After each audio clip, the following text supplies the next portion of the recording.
Tila hindi pa natapos ang kasiyahan para kina Kim Chiu at Paulo Avellino.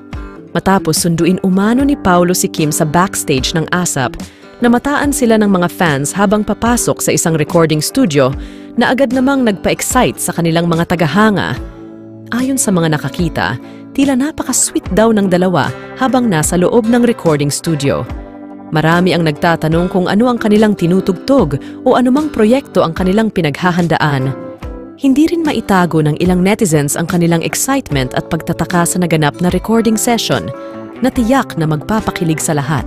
Samantalang may mga nagsasabing ito ay bahagi ng production number para sa kaarawan ni Paulo Avellino.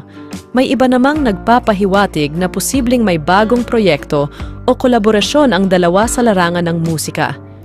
Anuman ang tunay na dahilan sa likod ng kanilang recording session, tiyak na marami ang umaasa at nag-aabang sa anumang pasabog na maibabahagi nila sa kanilang mga tagahanga.